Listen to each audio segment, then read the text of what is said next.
তো চলো তাহলে আমাদের 1 নম্বর অঙ্ক তো সলভ করা হয়ে গেল, নিশ্চয়ই সবাই বুঝতে পারছো। এবার আমরা 2 নম্বর অঙ্ক সলভ করব। দেখো 2 নম্বর অঙ্ক সলভ করতে গেলে কি বলা আছে, a প্লাস বি এর মান হচ্ছে 9m আর এ বি এর মান হচ্ছে 18m স্কোয়ার। আমাকে a মাইনাস বি এর মান বের করতে হবে। তাহলে ঠিক ওই আগের মতোই না, যে একবার a মাইনাস বি আছে আর একবার a প্লাস বি আছে। তাহলে আমি এমন একটা সূত্র নিয়ে কথা বলবো যে সূত্রের মধ্যে a প্লাস বি এর মানও থাকবে, a মাইনাস বি এর মানও থাকবে। তাহলে বলো যে মেন সূত্র, সেই মেন সূত্রকে আমরা যোগ করে পাইছি এটা নাকি বিয়োগ করে পাইছি? তাহলে যোগ করেও পাইছি, বিয়োগ করেও পাইছি। বাট যোগ করলে কি হয়? যোগ করলে হচ্ছে 2a square plus B square, আর বিয়োগ করলে কি হয়? বিয়োগ করলে হচ্ছে 4ab, তাই না? দেখো এখানে এই মানটা কার দেওয়া আছে? এ বির দেওয়া আছে না? তাহলে আমি কোনটা ব্যবহার করব? বিয়োগের ব্যবহার করব। তাহলে দেখো এটা হচ্ছে 2 নম্বর অঙ্ক। তাহলে 2 নম্বর অঙ্কের ক্ষেত্রে আমরা জানি দেখো আগে আমরা মেন সূত্র লিখলাম। তাহলে মেন সূত্র আমরা কিভাবে পাচ্ছি? বিয়োগ করে পাচ্ছি। মেন দুইটাকে বিয়োগ করে পাচ্ছি। তাহলে বিয়োগ করলে বলো কি হচ্ছে? বিয়োগ করলে হচ্ছে a plus B whole square minus a minus B whole square সমান সমান কত? সমান সমান হচ্ছে 4ab।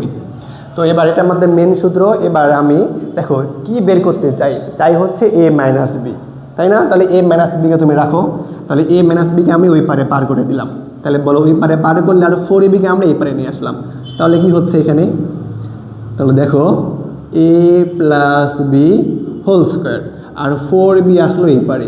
তাহলে 4abটা হয়ে গেল মাইনাস, আর এই পারে মাইনাস চলে গেল হচ্ছে ওই পারে। তাহলে a minus B whole square. এবার দেখো আমি কি হোল স্কোয়ারের মান চাই না, আমি শুধুমাত্র a b এর মান চাই।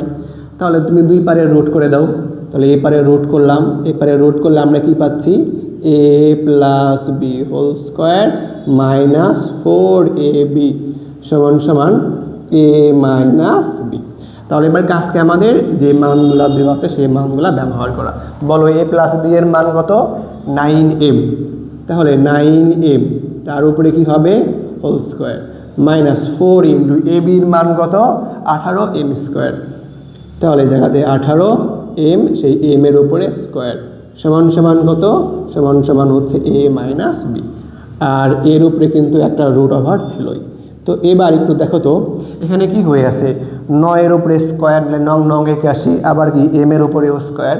তাহলে আমরা এখান থেকে পাচ্ছি 81m তার উপরে হচ্ছে স্কোয়ার। আর বলো এখানে কত আছে? 4 ইন্টু হচ্ছে 18। তাহলে দেখো তো 8 4 8 32, 32-এর হচ্ছে যে 2 আর থাকে 3। তাহলে 4কে 4, 4 আর 3 7, তাই না? তাহলে বলো কত হচ্ছে? 4কে 4 8, 4 8 32-এর হচ্ছে 2 আর থাকে 3। তাহলে 4কে 4, 4 3 হচ্ছে 7। তাহলে 72 m এর উপরে হচ্ছে স্কোয়ার। তাহলে আর তার উপরে হচ্ছে রুট, আর এখানে কত থাকবে? a minus B. তাহলে বলো এবার আমরা কি পাচ্ছি?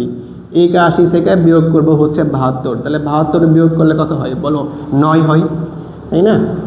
তাহলে 9 এই জায়গাতে m তার উপরে স্কোয়ার। তো এবার দেখো আমি যদি এটাকে আরেক লাইন করি, তাহলে 3 এর উপরে স্কোয়ার দিলে 9 হয়।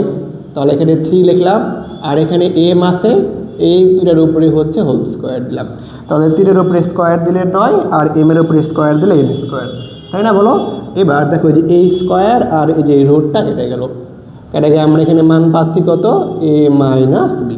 তাহলে a মাইনাস বি অর্থাৎ যে মানটা আমাকে বের করতে বলছিল a মাইনাস বি, তাহলে এটার মান কত? এটার মান হচ্ছে 3m। দেখছো কত সহজে অঙ্কগুলো সহজ হয়ে যাচ্ছে।